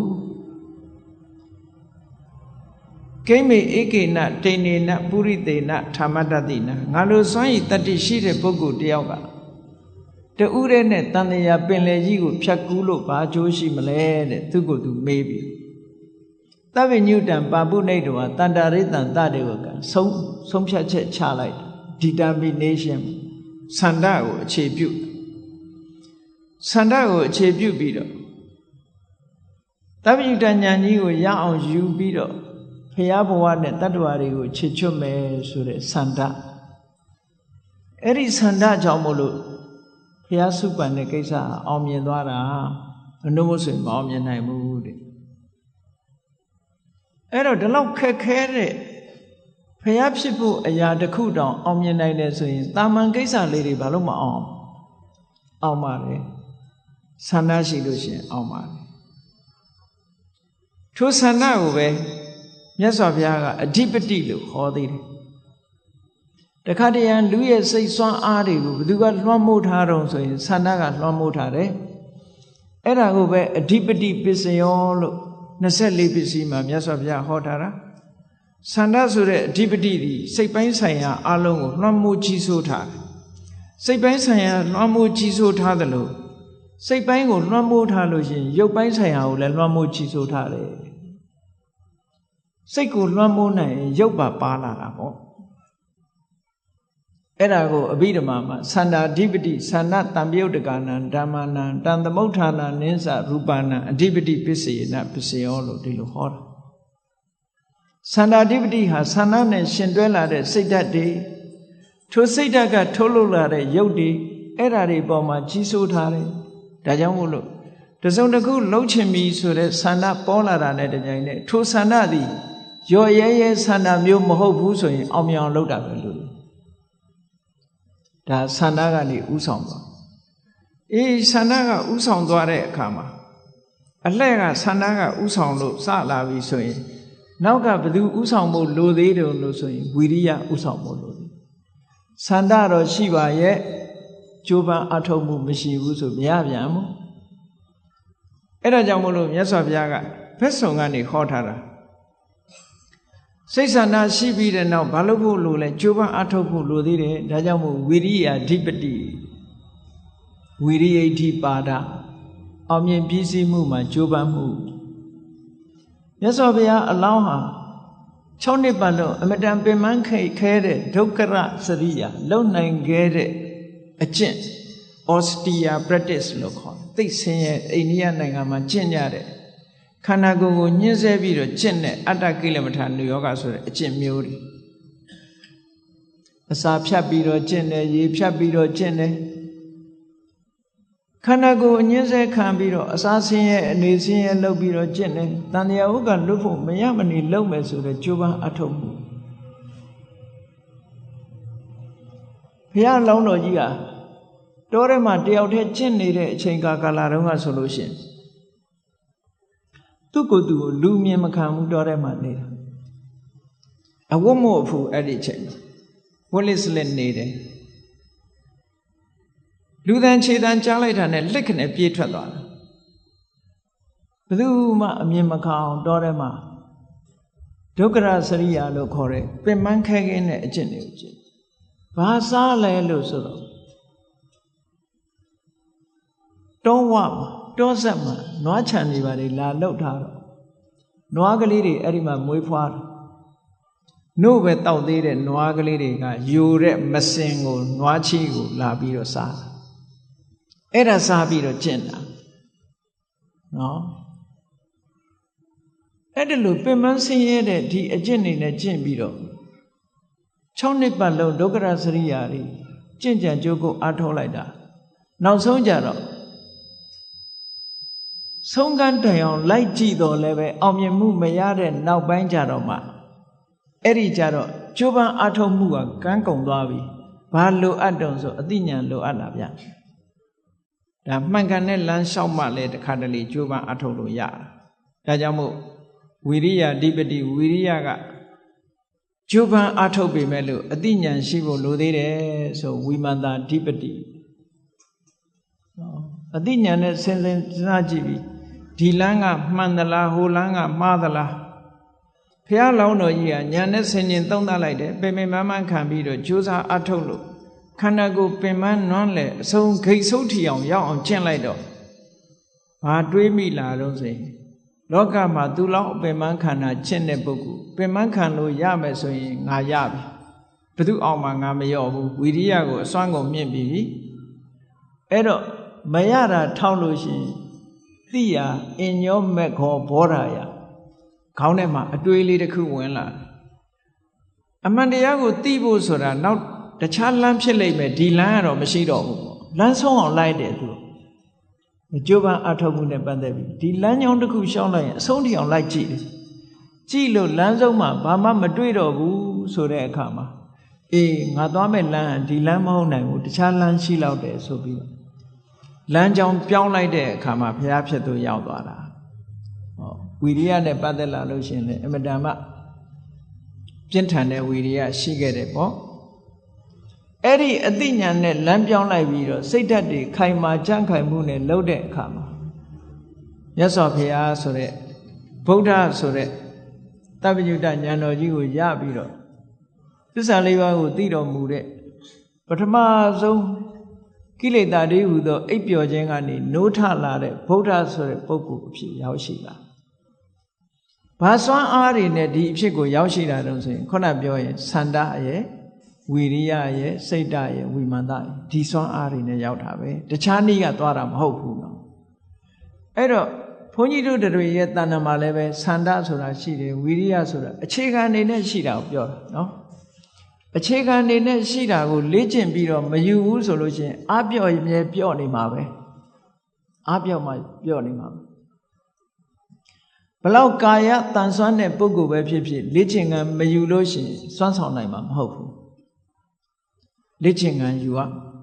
အဲ့ဒါကြောင့်မို့လို့ကိုယ်တဏ္ဍာမှာရှိတဲ့သန္တာတို့ဝိရိယတို့ဝိမာန်တတို့စိတ်ဓာတ်တို့ဆိုတဲ့ဒီစွမ်းအားတွေကိုလေ့ကျင့်ခံယူပြီးတော့အထွတ်ထိပ်ရောက်အောင်မြင့်တင်ထားနိုင်မယ်ဆိုရင်အင်မတန်မှစွမ်းအားထက်ပါတယ်တဲ့ဘလောက်ထိစွမ်းအားထက်တုံးဆိုရင်မြတ်စွာဘုရားကပြိဋိဘံသံဃာနီးမှာရှင်အနန္ဒာကိုမိန့်ကြားခဲ့တဲ့စကားတစ်ခုဟာမှတ်သားစရာရှင်အနန္ဒာကိုဗာမိန့်ရှိတုံးဆိုရင်အနန္ဒာတဲ့အဋ္ဌိပတ်၄ပါးလို့ခေါ်တဲ့သန္တာဝိရိယဝိမာန်တတို့ကိုစနစ်တကျတိုးတက်အောင်လေ့ကျင့်ထားတဲ့ပွားများအထောက်ထားတဲ့ပုဂ္ဂိုလ်ဟာတက်တန်းစီအောင်နေနိုင်တယ်သို့မဟုတ်တက်တန်းကျော်အောင်နေနိုင်တယ်ဟောသေခြင်းတရားတော်တားဆီးထားနိုင်တယ်လို့ပြောတာနော်အတိုင်းအတာတစ်ခုရလုံးဝမသိအောင်ပြောတာတော့မဟုတ်ဘူးလုံးဝမသိအောင်ဆိုတာတော့မဖြစ်နိုင်ဘူးသေခြင်းတရားကိုအတိုင်းအတာတစ်ခုရတားဆီးထားနိုင်တယ်မြတ်စွာဘုရားကိုယ်တိုင်ပဲအားလုံးကြည့်နောက်ဆုံး10လမြတ်ဗုဒ္ဓဆိုတဲ့မဟာပရိနိဗ္ဗာန်သုတ်မှာလာတဲ့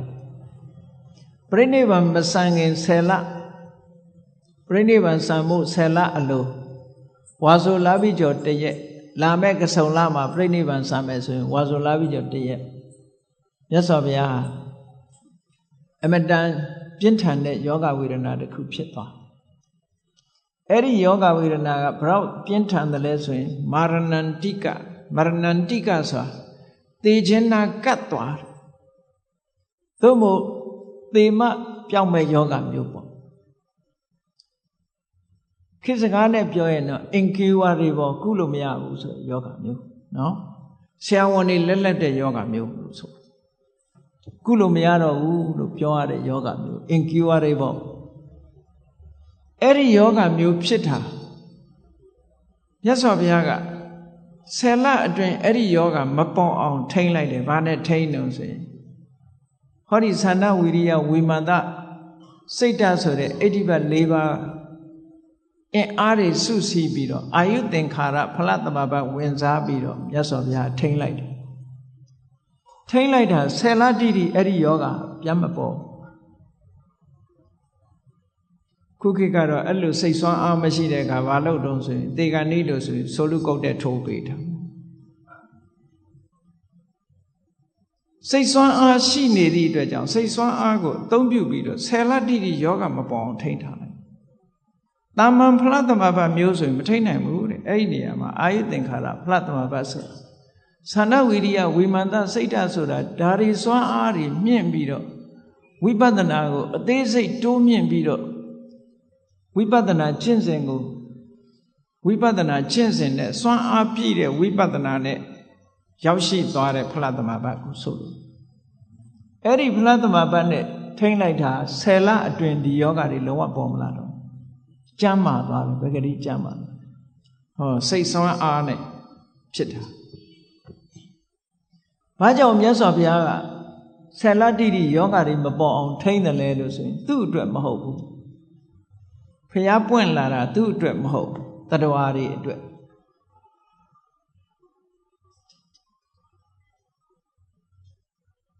ဘယ်သူအတွက်လဲလို့ဆိုလို့ရှိရင်နောက်ဆယ်လပြည့်ကစုံလပြည့်နေ့မှာမြတ်စွာဘုရားကိုလာရောက်တွေ့ဆုံမဲ့သူပတ္တဆိုတဲ့ပြပိုက်ကြီးရှိတယ်အဲ့ဒီပြပိုက်ကြီးကမြတ်စွာဘုရားကသာဆယ်လစောပြီးပြိဋိဘံဆံသွားမယ်ဆိုရင်အဲ့ဒီပြပိုက်ကြီးကလွဲသွားပြီဘုရားတရားတော်ကိုမနာလိုက်ရဘူးဆိုလို့ရှိရင်အဲ့ဒီပြပိုက်ကြီးကလွဲသွားပြီဒီဘဝမရရဲ့နောက်ဘဝလည်းတော်တော်လေးဝေးသွားပြီပေါ့ခွင့်ကောင်းဆိုတာတစ်ခါတစ်ခါမှကြုံတာလွဲသွားရင်နောက်ထပ်ပြန်မလာဘူးကြည့်လေမြတ်စွာဘုရားကသမထကျင့်စဉ်တွေကိုနီးယူပြီးတော့ကျင့်သုံးခဲ့တဲ့သူ့ရဲ့လောကီဘက်ကဆရာတွေလို့ပြောရမှာပေါ့သမထကျင့်စဉ်ကိုနီးလန်းပေးပြလောက်လာတဲ့အာလာရကာလမဆိုတဲ့ယသိကြီးဥဒကရာမဗုဒ္ဓဆိုတဲ့ယသိကြီးတွေသမထကျင့်စဉ်တော့သူတို့ထွတ်ထိပ်ရောက်အောင်ပေါက်ရောက်ခဲ့ကြဥဒကရာမဗုဒ္ဓဆိုတာထွတ်ထိပ်ရောက်သို့တော့ဘုရားကသစ္စာလေးပါးဝိပဿနာကျင့်စဉ်ကြီးကိုတွေးရှိပြီးတော့သစ္စာလေးပါးကိုသိတဲ့ဘုရားဖြစ်ပြီးတဲ့နောက်မှာတရားဟောဖို့ကြည်လိုက်တော့တူကတပတ်စောပြီးတော့ကွယ်လွန်သွားတယ်နောက်တူကတညတာစောပြီးတော့ကွယ်လွန်သွားရောသူတို့နောက်ရိမတ္တရဘုရားလည်းသူတို့တွေ့မှာမဟုတ်တော့ဘာဖြစ်လို့အရုပဘုံရောက်နေကြအရုပဘုံဆိုတာနန်းကြီးပဲရှိတယ်ဘုရားတရားဟောတဲ့အတန်နားမရှိတော့ကြားရမှာမဟုတ်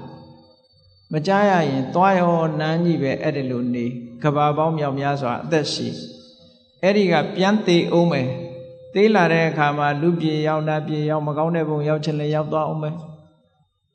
ဆုံးရှုံးနစ်နာမှုတွေဒီလိုရှိတယ်ပေါ့ထို့တူပဲသူပ္ပဒကြီးကလွဲသွားနိုင်တယ်ဒါကြောင့်မို့မြတ်စွာဘုရားကဒါဖြင့်မလွဲအောင်ကြိုတင်သွားပြီးတော့တရားဟောပါလားဆိုရင်အဲ့ဒီချိန်မှာစိတ်မဝင်စားသေးဘူးဆယ်လစောပြီးသွားတရားဟောရင်လည်းစိတ်ဝင်စားမှမဟုတ်ဘူးနော်လူဆိုတာစိတ်ဝင်စားမှလောက်တာလေခုကြည့်ပါလားဒီလမ်းမှာတောင်တရားပွဲခုမှပထမအချိန်ဆိုတော့စိတ်ဝင်စားလို့လောက်တာအဲ့တော့သူပ္ပတ္တပြပိုက်ကြီးကစိတ်ဝင်စားတာမဟုတ်သေးဘူးနောက်ဆုံးမြတ်စွာဘုရားကုသိနာယုံရောက်လို့ပြိဋိဘံဆံတော်မဲ့ညသကောင်းအချိန်လောက်ရောက်မှသူဘုရားစီရောက်လာတာတော့မှသူကယင်ထဲကတန်တရားစကားကိုမေးချင်လို့ရောက်လာဗာမေးတုံးဆိုတော့ခိုင်းเสียဘာသာရေးခေါင်းဆောင်နေသူဘက်ဟာသူတို့ကိုသူတို့ဖျားလို့ဝန်ခံနေကြတယ်သူတို့ဝန်ခံတဲ့အတိုင်းဟုတ်သလားမဟုတ်ဘူးလားဆိုတာလာမေးတယ်သူကမြတ်စွာဘုရားကအဲ့ဒါတွေမေးမနေနဲ့သူ့မှာအချိန်မရှိဘူးပေါ့အဲ့ဒါတွေမမေးနဲ့ဘုရားကရှင်းရှင်းလေးပြောတယ်မဂ္ဂင်၈ပါးဆိုတဲ့အကျင့်တရားမဂ္ဂင်၈ပါးဆိုတာအပြင်မှာရှိတာမဟုတ်ဘူးကိုယ်စိတ်ထဲမှာရှိတာမဂ္ဂင်၈ပါးဆိုတာအကျင့်အပြင်မှတ်ခြင်းနော်အမှန်မြင်တာရဲ့အမှန်တွေးတာရဲ့အမှန်ပြောတာရဲ့အမှန်လှုပ်တာရဲ့မှန်ကန်တဲ့အသက်မွေးမှုနဲ့ယက်တည်တာရဲ့မှန်ကန်စွာကြိုးစားတာရဲ့မှန်ကန်တဲ့တတိမှန်ကန်တဲ့စိတ်တည်ငြိမ်မှုဆိုအဲ့ဒီစိတ်ဆွမ်းအားတွေကိုပြောတာနော်အဲ့ဒီစိတ်ဆွမ်းအားတွေကိုမထူထောင်ပဲအဲ့ဒီလမ်းကမလျှောက်ဖဲနဲ့ဘယ်ပုဂ္ဂိုလ်မှသောတာပန်သဂရကအနာဂါယန္တဆောင်ဖြစ်နိုင်ဘူး မဂ္ဂင်၈ပါးအကျင့်တရားမရှိရင်စစ်မှန်တဲ့သာသနာကိုမဟုတ်ဘူးလို့ဒီလိုပြောတဏှာဝုတ်ကဘယ်သူမှမလွတ်နိုင်ဘူးဒီလမ်းကြောင်းဟာတစ်ကြောင်းနဲ့ပဲရှိတယ်လို့မြတ်စွာဘုရားဟောပြီးအဲ့ဒီမှာသူလက်ခံပြီးဗုဒ္ဓဘာသာအဖြစ်ကူးပြောင်းလို့ထိုညမှာပဲယဟန်ဝတ်တရားကျင့်ဘုရားပြိဋိဘံမဆိုင်ခင်လေးမှာယဟနာဖြစ်သွားတယ်နောက်ဆုံးတပည့်လို့ခေါ်တယ်သူ့အတွက်မြတ်စွာဘုရားဟာဆယ်လတိတိယောဂမဖြစ်အောင်ထိန်းလိုက်တယ်အဲ့ဒါဘာနဲ့ထိန်းလို့ဆိုရင်ဟောဒီသန္တဝီရိယဝိမာန်တစိတ်တဆိုတဲ့ဒီစွမ်းအားတွေနဲ့ထိန်းတာလို့ပြောဒါကြောင့်မို့လို့လူတွေရဲ့စိတ်စွမ်းအားဟာလူတွေထဲမှာပဲရှိဘာဖြစ်လို့ဒီစိတ်စွမ်းအားတွေကစွန့်ရည်တတိတွေမဖြစ်တယ်လဲလို့ဆိုလို့ရှိရင်မလုံလို့မလေးကျင့်လို့မဖြစ်တာတကယ်လေးကျင့်ရင်လောကီကိစ္စမပြောနဲ့လောကုတ္တရာကိစ္စတွေထီအောင်ဖြစ်လာနိုင်ပါလေလူတွေမှာဘာဖြစ်လဲဆိုရင်ဆန္ဒကမရှိကြဘူးလူတွေဆန္ဒရှိတာဘယ်ဘက်ကဆန္ဒရှိလောဘနဲ့တွဲတဲ့ဆန္ဒရှိတယ်ဒေါသနဲ့တွဲတဲ့ဆန္ဒရှိတယ်လူတွေမှာရှိတဲ့အများစုမှာရှိတဲ့ဆန္ဒကအဲ့ဒါမှပစ္စည်းလိုချင်တယ်နော်ချမ်းသာခြင်းနဲ့ကြီးပွားခြင်းနဲ့ဆန္ဒကအဲ့ဒီဘက်မှာရှိတယ်အဲ့ဒီဘက်ရှိတဲ့ဆန္ဒကဒါလောကီဘက်ထိုက်တဲ့လောက်ကြီးပွားမှုတော့ရှိတရားဘက်ကိုဆန္ဒမရှိသေးတဲ့မြတ်တရားကိုသိတဲ့အသိဉာဏ်မရနိုင်သေးဘူးဆန္ဒရှိဖို့လိုတယ်နောက်တစ်ခုဝီရိယလည်းလုံလောက်တဲ့ဝီရိယရှိဖို့လိုတယ်လုံလောက်တဲ့ဝီရိယမရှိသေးရင်မရသေးဘူးစိတ်ဓာတ်ကြံ့ခိုင်မှုကလည်းအမတန်မှအရေးကြီးတယ်ဘုရားအလောင်းလို့6နှစ်ပတ်လုံးဒုက္ခရစရိယကျင့်တာလမ်းဆုံးထိအောင်လိုက်တယ်စိတ်ဓာတ်ဘလောက်ကြံ့ခိုင်တယ်လဲခန္ဓာကိုယ်ဟာဘလောက်ကျမ်းမာရေးထိခိုက်သွားတယ်လဲဆိုရင်ဘုရားအလောင်းတော်ကြီးကကျင့်နေတဲ့အချိန်မှာတော့သူ့လက်ကိုလက်တစ်ဖက်နဲ့ပွတ်လိုက်လို့ရှိရင်လက်မှာရှိတဲ့အမွှေးတွေကျွတ်ကျသွားတယ်အဲ့လောက်ထိအောင်ကျမ်းမာရေးဘိုက်ကင်လို့ရှိရင်ကြောရိုးကုန်းထိနေတယ်ကြောရိုးကုန်းနဲ့ဘိုက်နဲ့ချက်နေတယ်လို့ဒီလိုပြောတာနော်မျက်လုံးနှလုံးကဘလောက်ထိအောင်ရှိသွားတော့ဆိုအိုးရေတွင်းကြည့်ရတယ်လို့ပဲမျက်လုံးအိမ်နေတဲ့မှာမျက်လုံးကနေခြိုက်ဝင်းနေတယ်လို့ပြောပါကစ္စတန်ဂန္ဓာရပပုပညာနဲ့ထုထားတဲ့6နှစ်ပတ်လုံးဒုက္ခရစရိယကျင့်တဲ့ရုပ်ပုံကြီးမြင်ဘူးကြပါလိမ့်မယ်နော်စကယ်တန်အယိုးပြိုင်ပြိုင်ထပြီးတော့နေတဲ့ပုံကြီးလေအဲ့ဒီအနေထားထီအောင်ကြိုးပမ်းနိုင်တဲ့ဝီရိယနေတဲ့ဝီရိယမဟုတ်ဘူးဒါကြောင့်မို့မြတ်စွာဘုရားကတရားထုတ်တဲ့အခါမှာအယိုးကြည်ကြည်အရေးခန်းခန်းမှန်ကန်တဲ့လမ်းဆိုလို့ရှိရင်ရှောက်လန်းရမယ်လို့ကြိုးပမ်းအထောက်မှုရှိရမယ်လို့ဒီလိုခေါ်တာသူကိုယ်တိုင်လည်းကြိုးပမ်းအထောက်ခဲ့တာအဲ့ဒီကြိုးပမ်းအထောက်မှုစွမ်းအားတွေမမိသေးဘူးဆိုလို့ရှိရင်တရားသူတရားမြတ်မရနိုင်ဘူးလူတွေဟာသူ့အတိုင်းတာနဲ့သူရတာဆန္ဒလည်းဆန္ဒရှိသလောက်ပဲကြိုးပမ်းမှုလည်းကြိုးပမ်းမှုရှိသလောက်ပဲရမှာပဲစိတ်ဓာတ်ကြံ့ခိုင်မှုကြတော့ဘုရားအလောင်းတော်ကြီးကကြည်ဒီလောက်ကျမ်းမာရေးထိခိုက်သွားပြီပဲလို့စိတ်ဓာတ်နောက်ဆုံးပဲဆိုတော့တခုမှမရှိဘူးအခုမှဒီလိုစိတ်ဓာတ်ကြံ့ခိုင်တာမဟုတ်ဘူးစိတ်ဓာတ်ကြံ့ခိုင်လာအောင်လေ့ကျင့်လာတဲ့ဘဝတွေကများလာပြီကြည့်လေသူ့ရဲ့စိတ်ဓာတ်ကြံ့ခိုင်မှုဟာအလုံးကြားဦးကြလိမ့်မယ်မဟာစနကရဲ့ဇတ်တော်ကြီးကိုကြည့်လိုက်မယ်ဆိုလို့ရှိရင်သင်္ဘောပြက်လို့ပင်လယ်ထဲမှာသင်္ဘောပြက်လို့ကမ်းမမြင်လမ်းမမြင်ပင်လယ်ပြင်ကြီးထဲမှာမျောလင့်ချက်မရှိဘဲနဲ့ခုခတ်နေတာတာမန်ပုဂ္ဂိုလ်တွေကတွေးမယ်ဆိုရင်ဘယ်လိုတွေးမလို့ဆိုအိုးမျောလင့်ချက်မရှိတဲ့အလုပ်မလုပ်ပါနဲ့ဆိုလက်လျှော့ကြမှာနော်အေးစိတ်စိတ်အသေးပဲခံမယ်ဆိုရင်လူကများမယ်အေးသူနဲ့လောက်ကလိုက်လာတဲ့လူတွေကအေးစိတ်စိတ်အသေးခံတဲ့လူတွေကြီးပဲအကုန်လုံးသူတယောက်ပဲကူးတယ်အသက်နဲ့ကိုမြဲနေသမျှတော့လုံးလဝိရိယထုတ်မယ်နတ်သမီးကလာမေးတယ်ဒါလောက်ကမ်းမမြင်တဲ့နေရာမှာကူးနေလို့ရောမင်းဘာအကျိုးရှိမှာလဲသူပြောတယ်အကျိုးရှိတယ်မရှိဘူးငါလာမပြောနဲ့လှုပ်တင်တာကိုငါလှုပ်နေတယ်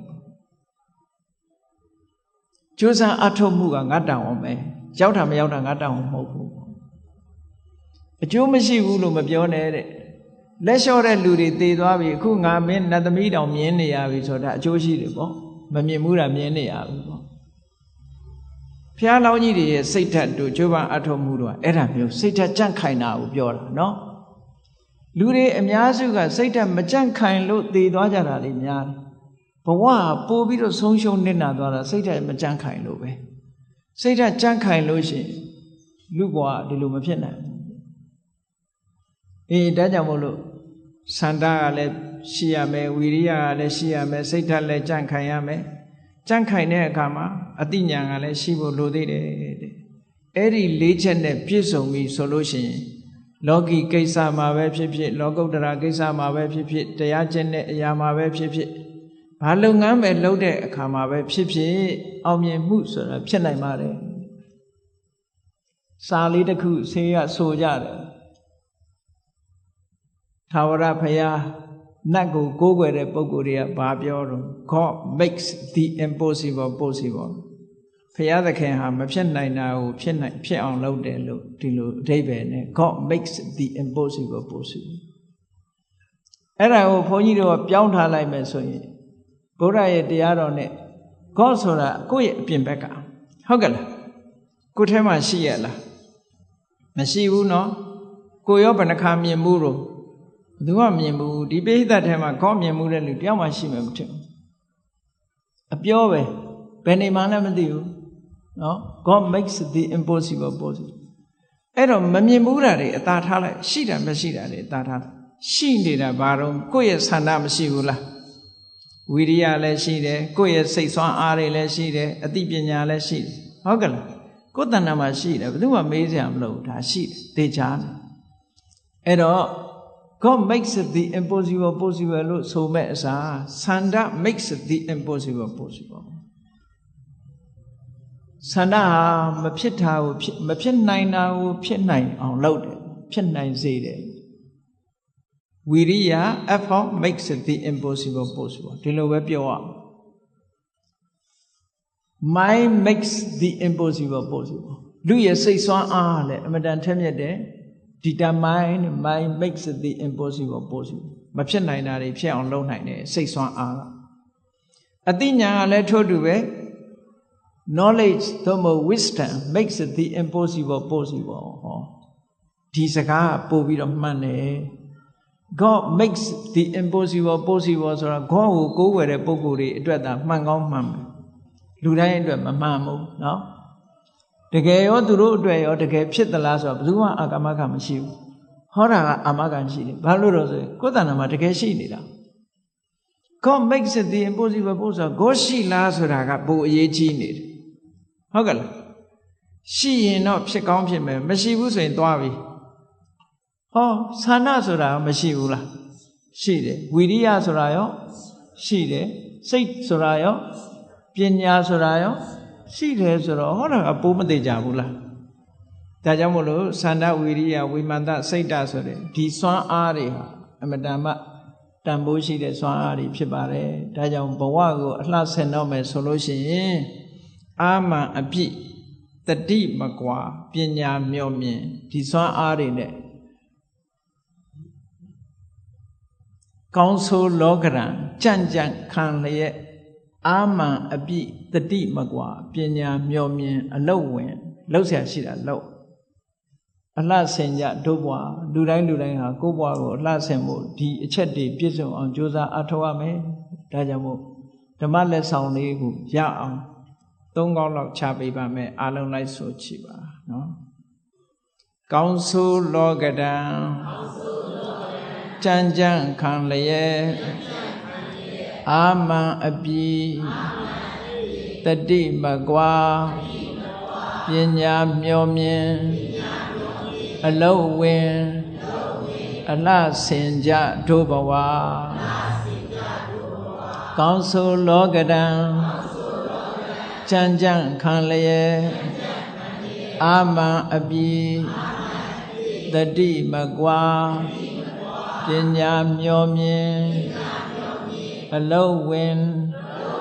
အလှဆင်ကြတို့ဘဝ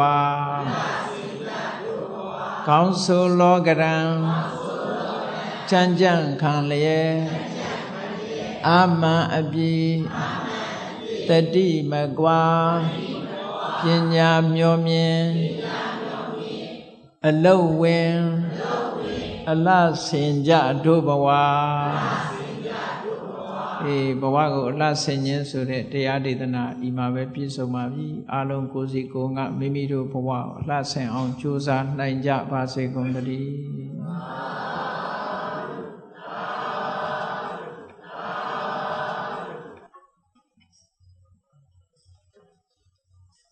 မေတ္တာဘုရားဆိုအောင်လိုက်တတ္တဝါများစွာဘေးရန်ကွာချမ်းသာကြပါစေတတ္တဝါများစွာဘေးရန်ကွာချမ်းသာကြပါစေမေတ္တာရေချမ်းသွန်ငါဖြံငြိမ်းချမ်းကြပါစေမေတ္တာရေချမ်းသွန်ငါဖြံငြိမ်းချမ်းကြပါစေသက်ရှိချမ်းသာစိတ်ချမ်းသာလူရဆန္ဒပြည့်ပါစေသက်ရှိချမ်းသာစိတ်ချမ်းသာလူရဆန္ဒပြည့်ပါစေဘုံလန္တာဒုက္ခပင်ကစားမေတ္တာပုံနေတုသင်္ကမမနောတရာတိတဗေတံပဝါယံတုဒုက္ခန္တကာမေတ္တာပုံနေတုသင်္ကမစုပေါင်းပို့အပ်မေတ္တာတဟုရောင်ပြူပါဝင်းငွေလမင်းနှင့်ရောင်ခြင်းရှေယုံပေါင်းဆောင်ရခြင်းကြောင့်သဗေတံကျွဲ့မဲ့ဥတုံလုံးစုံများစွာတတ္တဝါတို့၏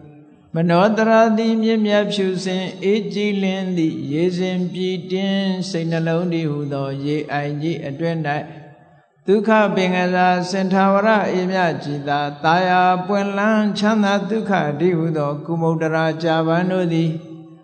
ဘုံလန္တာဝန္တာရွှင်မြူးဝမုံလူလည်းရဲ့ကြည်နူးဝဲကြုံဖူးပွဲညကုန်သည်ဖြစ်၍ဒုက္ခနကလေအောင်လေတဲ့ရောရှက်သင်ပြန့်ပိတိတိဟုသောယနန်တို့သည်ဘဝယံတုကောင်းစွာမဲ့သွေကြိုင်လိုင်း၍နေကြပါစေကုန်သတည်း